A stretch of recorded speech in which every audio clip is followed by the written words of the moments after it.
Now we're going to make a filling for an apple pie.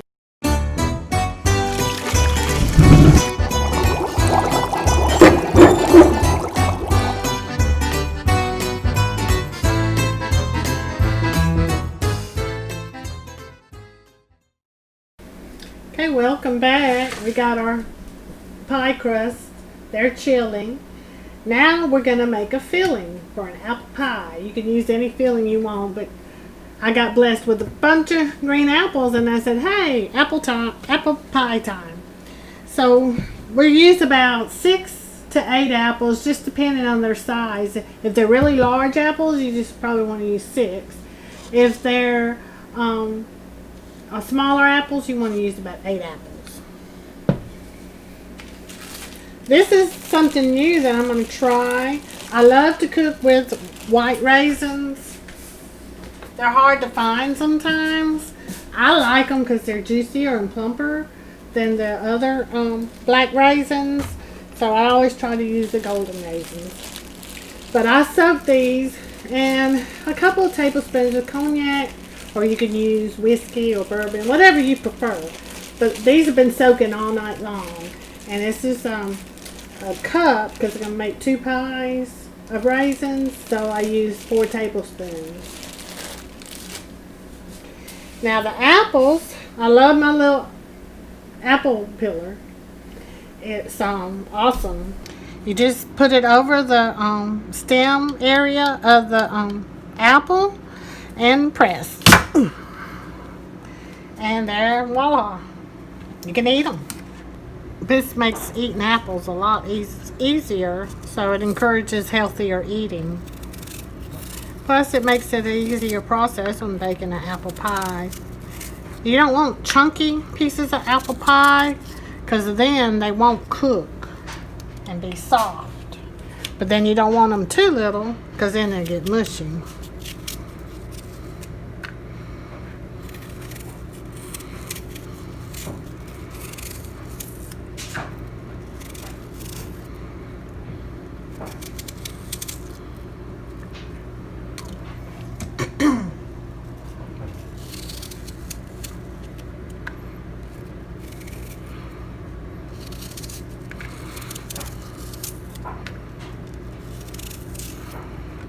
Okay, now depending on your altitude, we're pretty low here, so I'm going to probably bake my pie on 375.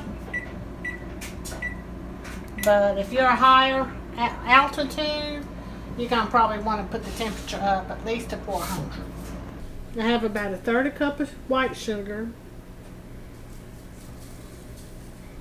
Pour it over my apples. And this is just a secret my mama used.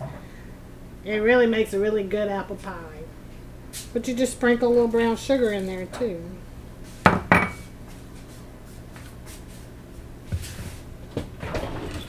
And then you stir it up.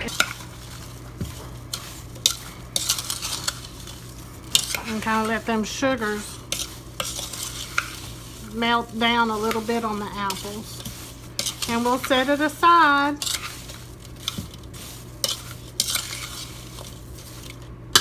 And we'll get busy and do our pie crust. Now, this is our first pie crust that we made. The practically flawless pie crust that just called for the butter in it. And it makes 2 pie crusts, so we're going to split it in half. And we're going to work with one side at a time. I like to keep my dough cold, so I'm going to stick the other half in. It's a lot easier to work with when it's cold. Okay.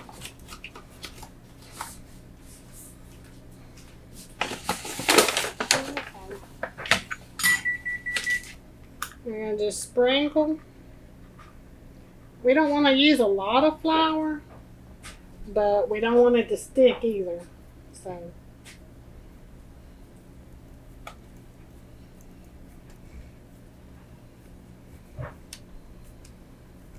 this is such a pretty pie crust. I love it.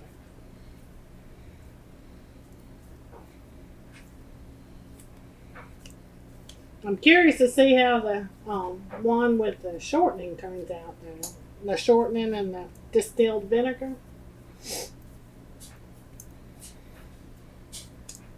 Or rather, the butter and the distilled vinegar. Okay, I'm going to pull out the handles because I don't like using the handles. Can't get enough pressure on it. Okay. Now this is the pie crust I said that had the shortening and the butter. The other one's going to have the vinegar. This is the pie plate I'm putting it in, so I'm going to have to roll it out so it'll fit that. And I usually don't have a lot left over.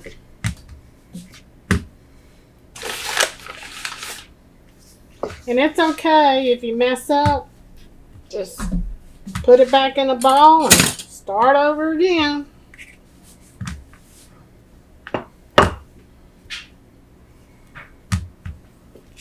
And I'm using the little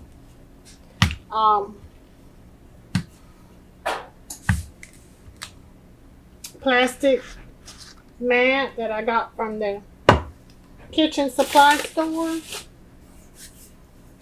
I love it. It's easy to clean up.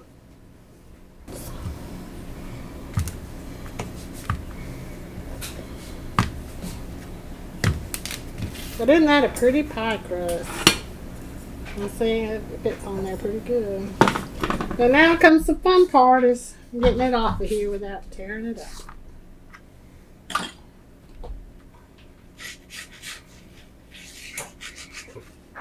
And if it's not perfect, if it tears a little bit, it's okay. Because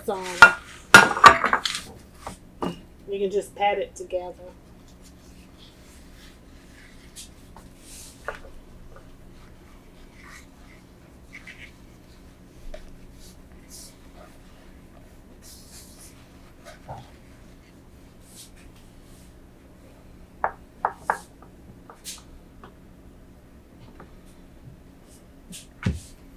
Okay, so this pie crust is very smooth and velvety.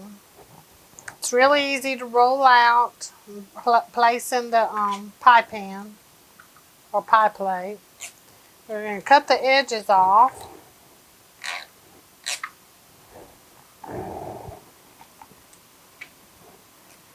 And because even though the apples are kind of juicy, we're still going to poke holes in the bottom of the pie plate, because if not, the pie, as it cooks, the crust will form bubbles and, you know, and pop out everywhere. Plus, it'll shrink, and it may come off the edges then. So you just poke a few holes, and don't worry, the pie juices will go through, but they'll get absorbed into the pie as it cooks. And now we're going to put it in the oven. Okay. And also, if you don't want to poke holes in the bottom of your crust, you can put beans, dry beans in the bottom, or they make little steel balls you can put in there, and that weight will hold the pie crust from shrinking and keep it from not popping up with air bubbles.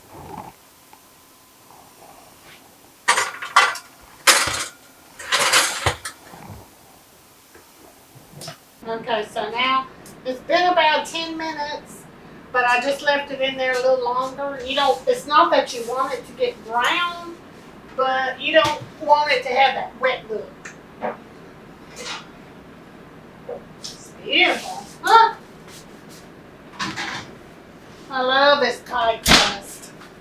But you can see it has one little air pocket there. But if you had put the beans in there, like dry beans, it would have weighted it down a little bit more in the corners and wouldn't have gotten those air pockets. But those are very minor, so it's not going to matter. But this way, the bottom will be cooked. It smells good. I'm ready to eat it.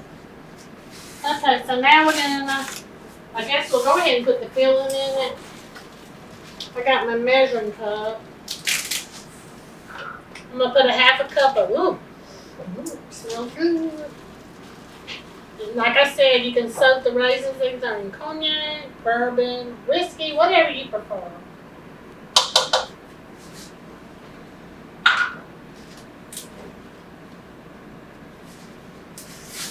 We'll stir them up.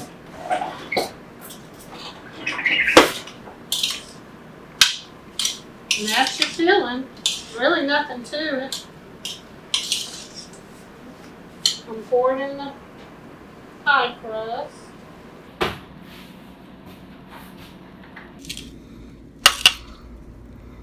Isn't that pretty?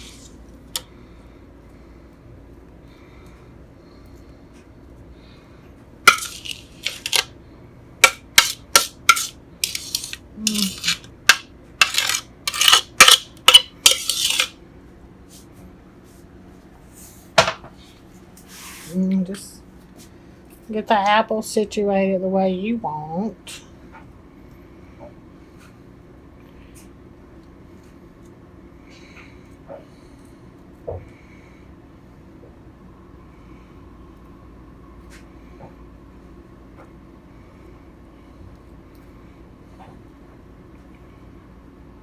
This is going to smell delicious when it's cooking.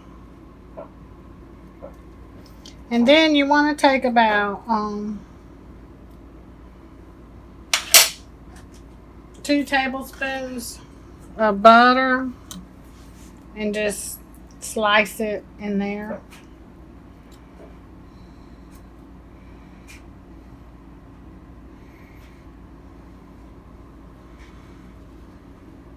Kind of spread it out evenly.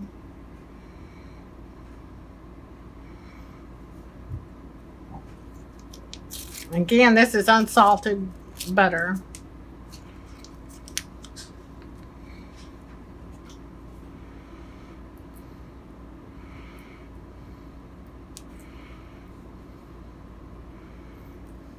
And it doesn't matter if this butter's not real cold.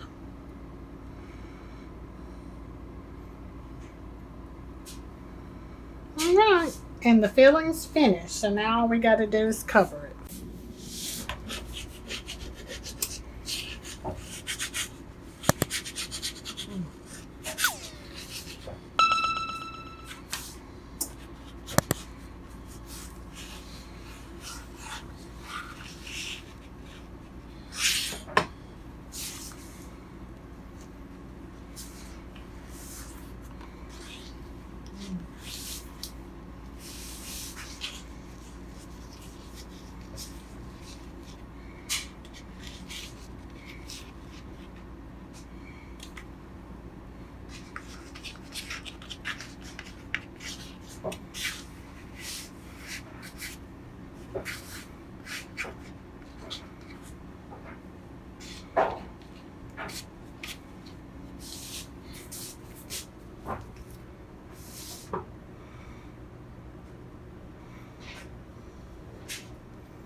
And you can decorate it however you want. My daughter, she likes to roll it out and make little leaves and put on it.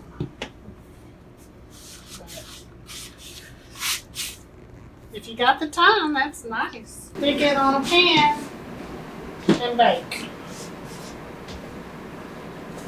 And we'll check it in an hour. Oh, one thing I did almost forget. This is a secret my mother taught me. The edges are going to cook before the middle part. So, what I'm going to do is cover the whole pie for now. And then, when in about an hour, we'll take it out, and then I'm going to cut the middle of the tinfoil out and just not let this cook anymore.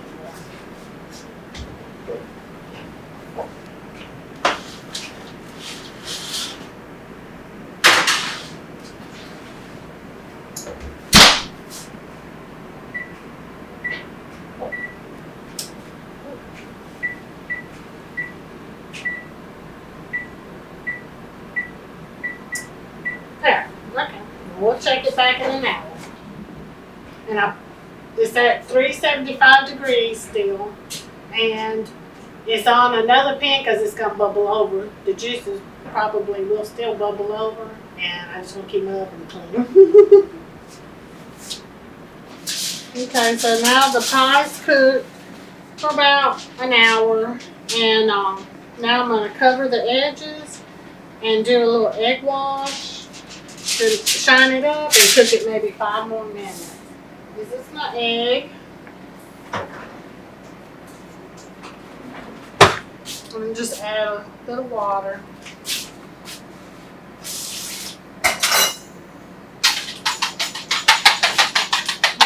Heat it up a little bit.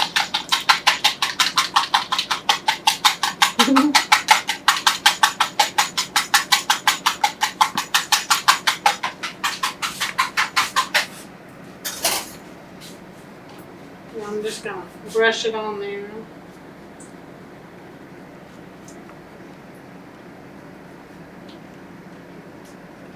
And some people, you can put, if you've got some coarse sugar granules, you can put them on top now.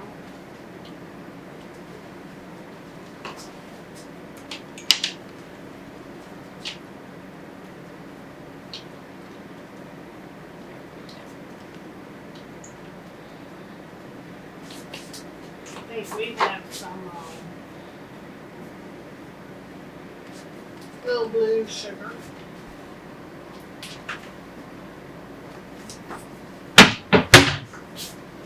And it just adds a little bit of a shimmer to it. We're just sprinkling. You can use a white sugar or blue, whatever. It'll just help shine it up. And then this is a trick I use. My mother taught me. You just tear out the middle of the tinfoil so the edges won't burn anymore, cook anymore.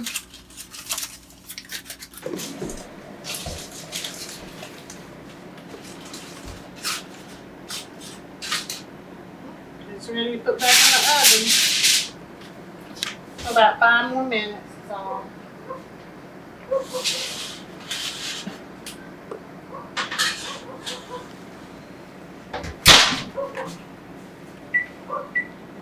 Voila, you got a finished pie. So now I'm going to go ahead and roll out my vinegar crust one and get it ready. Okay, so our first one is done. Yummy.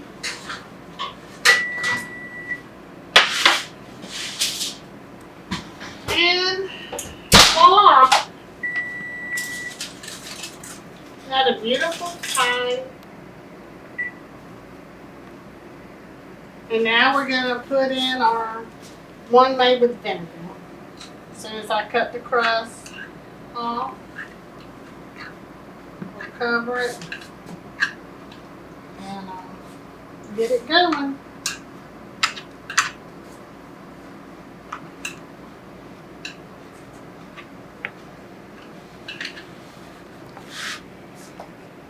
So now we're ready to put the pie crust, good apple pie made with the vinegar.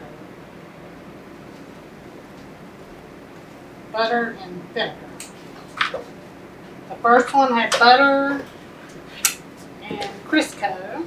And this one, that was the same.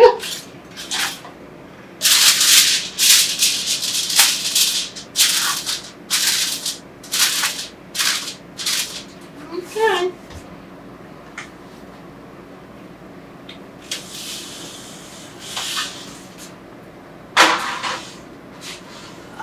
Okay. I'm going to put that on for about, the oven's really hot, so I'm going to put it on for about 40 minutes. Pull the tin foil off and cook it for maybe another 10 minutes. Not long. Okay, so now it's cooked about an hour. We're going to turn off the oven and pull the pie out. This is the crust made with the vinegar. Yummy, yummy, yummy.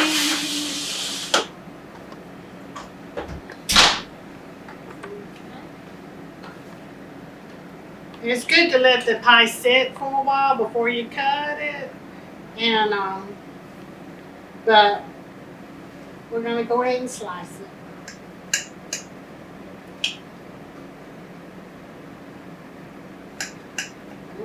It's beautiful.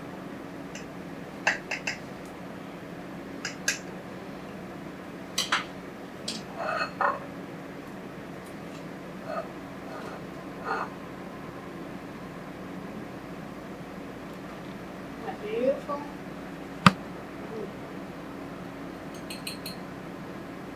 And like I said, this is the one. You see, this one actually looks really flaky. See how it flakes up? And let's try it with a little apple, a little raisin.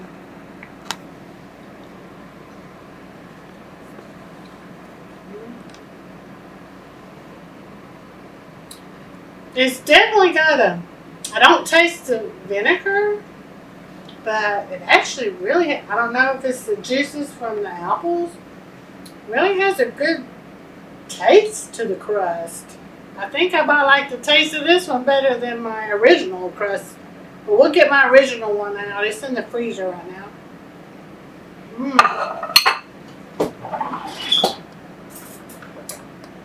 I guess you could say it's almost leaning toward the tart side, but that could be from the apples.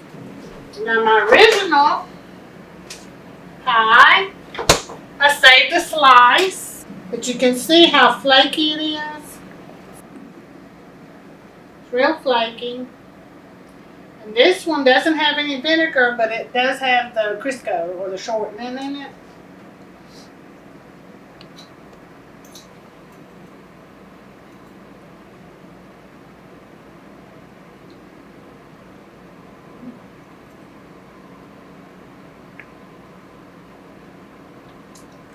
But it's a little boring. I've always loved this crust because it's so beautiful, but it's kind of bland tasting. So I actually say I'd have to go with the vinegar. It sounds odd, but it really makes the crust pop, and it works good with the apples. So now, next we're going to bake the crust that has the cheese in it. Yay! Our cheese crust apple pie got done finally. So now we're going to try and see if we like this better than the crust made with the white distilled vinegar. Okay. That's a nice consistency in the pie crust.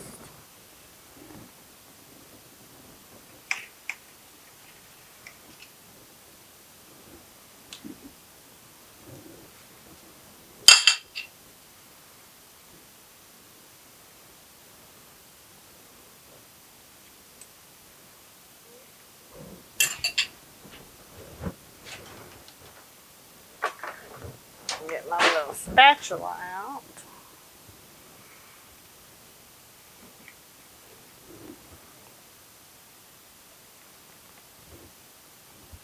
Yummy. You can see it's real flaky. Really pretty.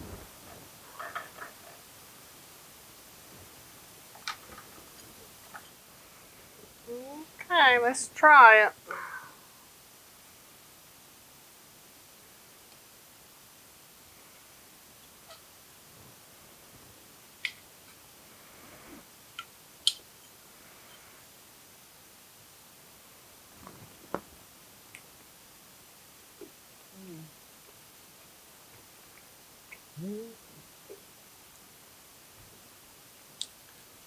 Well,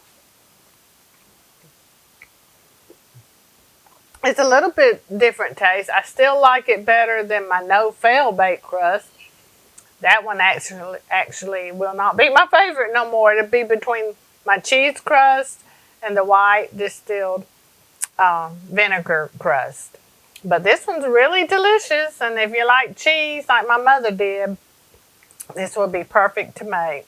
Well, thank you for helping us to decide which apple pie crust was the best. Thank you.